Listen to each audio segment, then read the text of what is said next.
my name is Chloe Garland, and I am also a coach.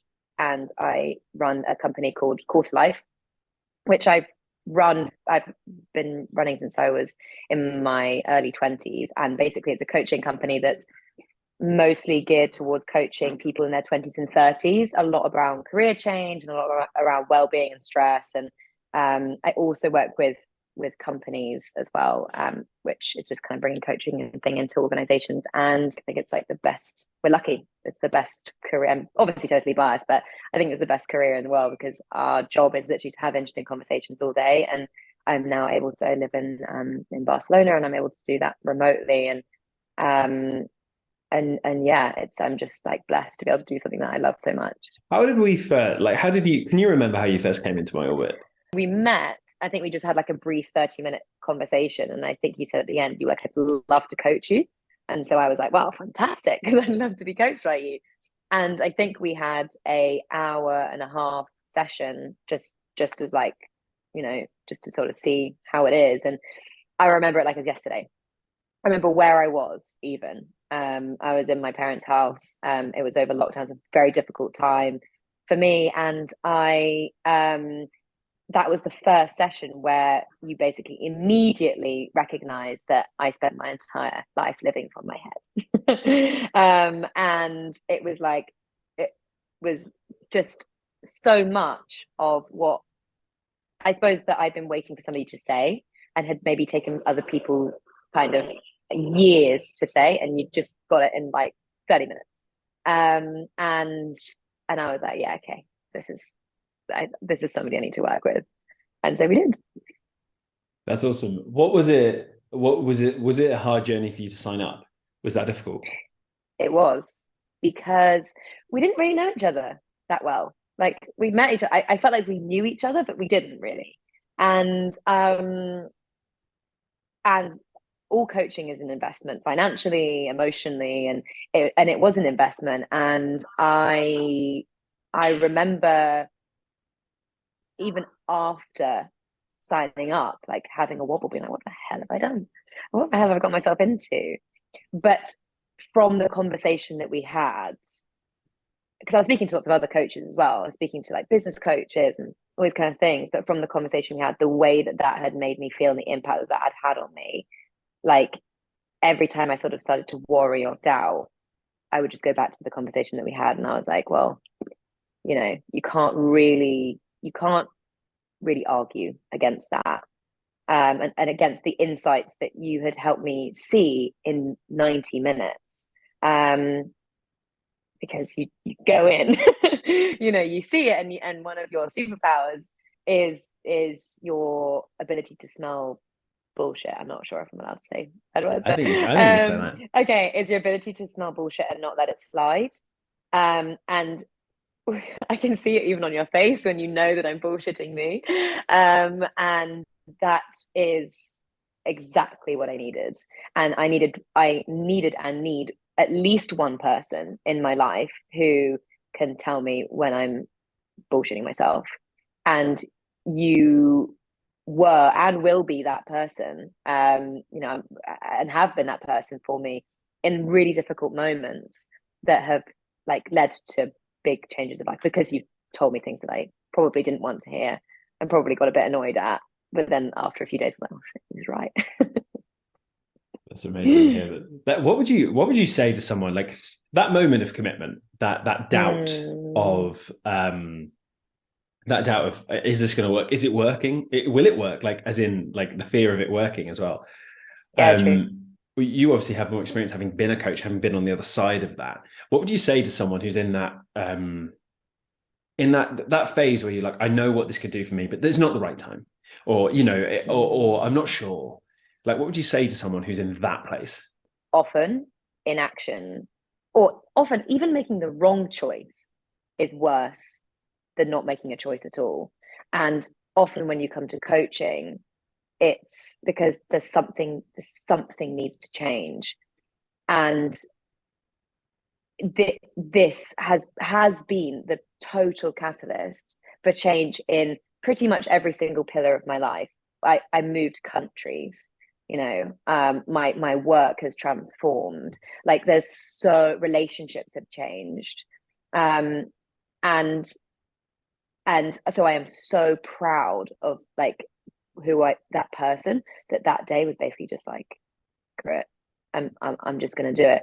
So what would I say? I mean, just like, why not? What are you going to regret not doing more? I guarantee after somebody's had a conversation with you, they're going to know that it's something that they need.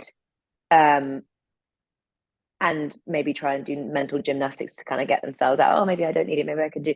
But then what is going to be so annoying is in a year's time when you do sign up to work with a coach or with Sam or whatever, you'll be like, damn it, I wish I did it a year ago. Yeah, stop being a fool. Do it. I love the why wait thing, because I do think we have a sense of when we are going to do it. And like there's something deep inside you, right, that like knows you've made the choice somehow. But like Already. and then you prevaricate on it and find reasons to pretend that you Yeah, haven't. don't waste the time. Like there's a book that you sent me, I think even asked for our first just session. I can't remember what it's called. I think it was written by your coach. I can't remember. Crazy good. That was it. Yeah, Yeah. that was it. And there's a great bit in it where it talks about how I think it's like in a supermarket or something, and you're trying to choose, and you're like, oh, what do I choose? And you're kind of going backwards and forward, and that you're trying to make the right choice. And so you end up just not making any choices at all. And I think this is like one of our human conditions, is that we so want to get it right, that we actually just end up in inertia. And so many of us are living in that horrible state where you know what you want. You know you want to do the coaching. You know what you want to go to the gym. You know you want to do all these things, but you're just not doing it. And that is like hell for human beings, I think, like total hell. And basically that's the hell that you got me out of. Well, did you expect the change to be as great as it was? Good question. After that first conversation, I wasn't surprised that it was as great as it was, because of how incredible that first conversation and how every subsequent conversation was afterwards. But like the physical, tangible changes in my life, the actual decision, because when you're getting coached, often it's quite a lot of mindset-y stuff. And so like you feel better. But like my physical reality changed on pretty much every level. I knew that I was going to be in for something pretty spectacular, but I don't think I could have foreseen the like actual physical changes in my life. Even my family were like, "Who is this guy?" And but I just like trust it, and I don't trust every coach that I meet or everybody. I just trusted, and in my diary, it was like interesting seeing my mindset at the time, and then seeing my mindset now. I've changed the way that I work, changed relationships, changed friendships, like everything, and now I feel more. Obviously, you go through the like ups and downs. Everything's not perfect, but I feel more aligned. I'm living in a more aligned way than I ever have with who I actually am, and that is one of the things that I've taken from the coaching is alignment with who you actually are, not just what you think you should be as well. That's absolutely amazing. I had a question that's just dropped out of my head. Of course it has. How has the work together impacted your work as a coach? One of the most powerful takeaways from this process has been the acknowledgement of your like feeling data, which sounds very strange, but like your emotional data that you're given, your body gives you, so that then you can make intuitive decisions. And through many different parts of my life, as you know, I was just ignoring all of that. And when it came to coaching, I was ignoring like frustrations. I was ignoring anger. I was ignoring things that my body was giving me as little signs about the person that I was coaching. So if I was getting frustrated, I'd be like, why am I getting frustrated? I shouldn't feel that. And it was because there's something someone's telling me I'm not, and that's really useful when it comes to coaching.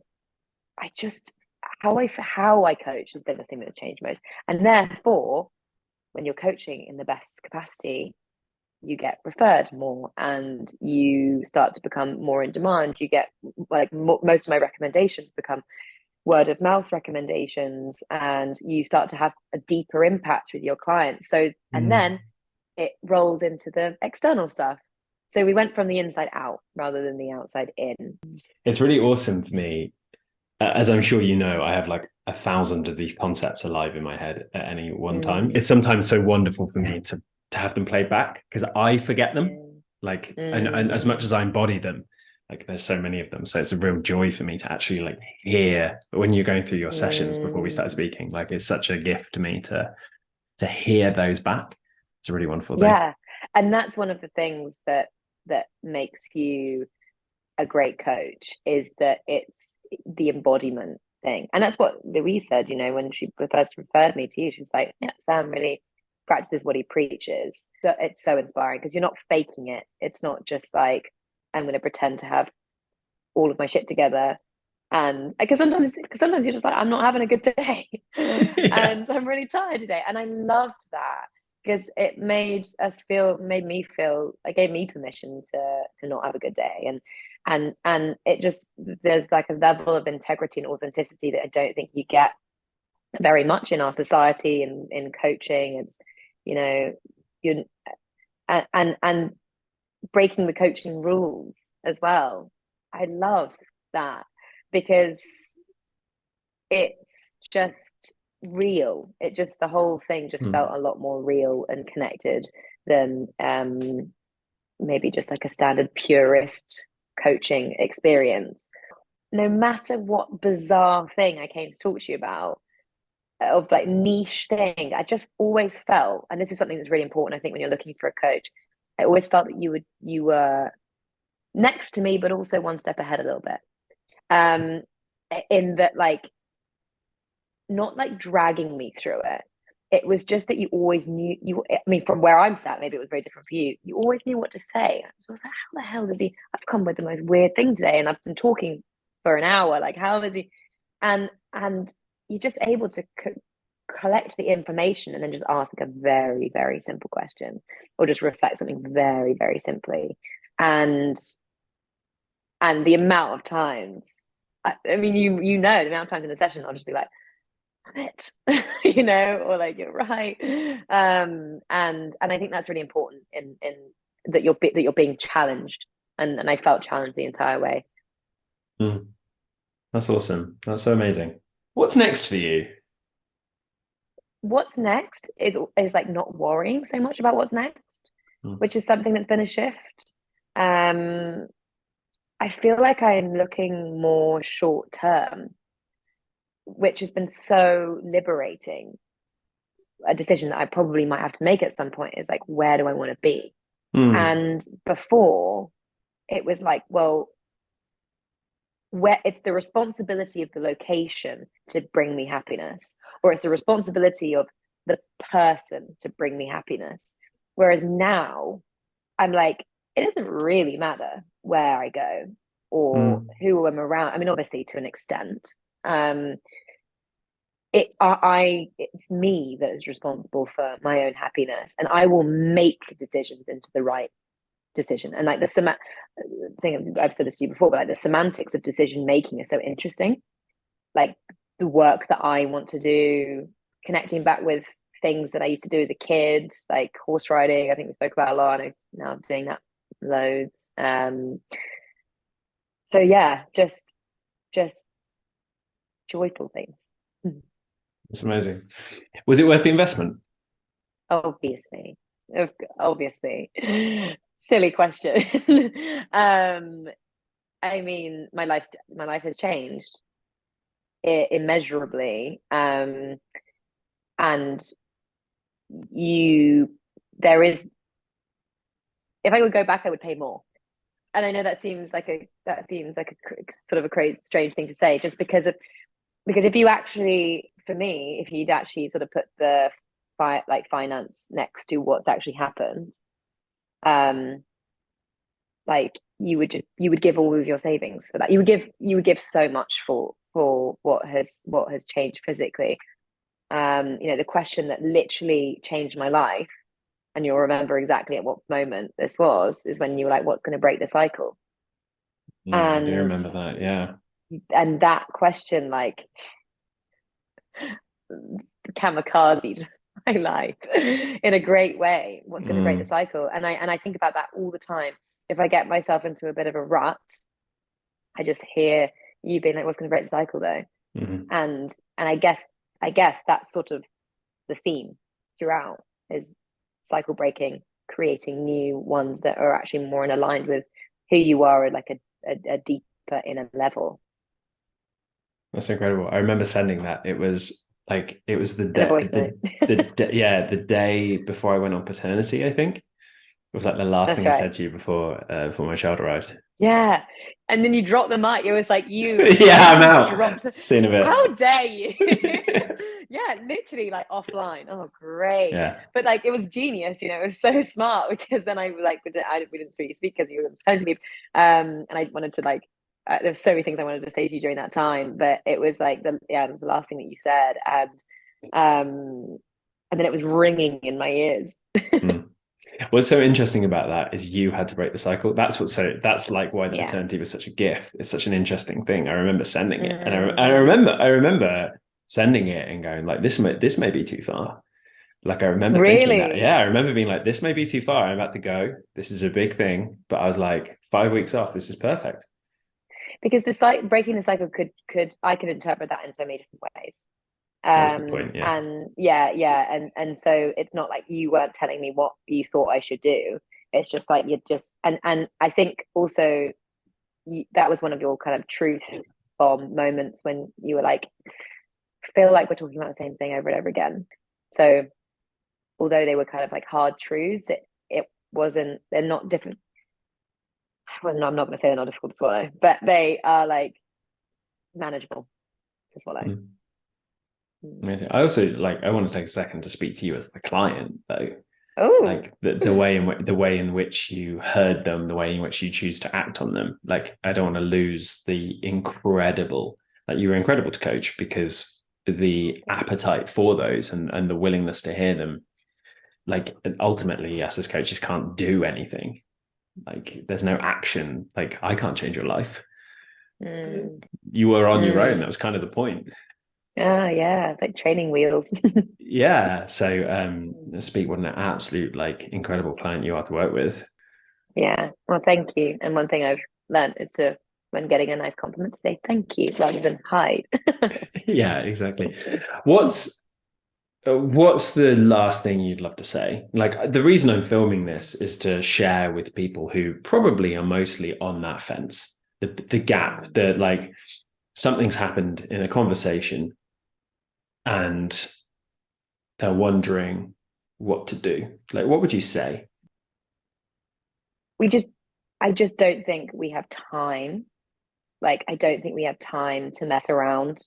The biggest fear is like getting to the end of our lives and having, well, certainly fear for me, and I'm sure the fear for most people is getting to the end of our lives and regretting things. We often take the easy route with everything, like with the careers that we choose, with the relationships that we're in, with the hobbies that we have, with our dreams. Like, oh yeah, I'll do it next year.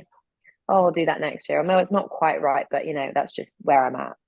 And all of these kind of justification lies. And so we just sort of live in this kind of background dissatisfaction. You therefore have the opportunity to make some kind of tangible difference to your lifestyle. Not everybody, most people don't have that opportunity.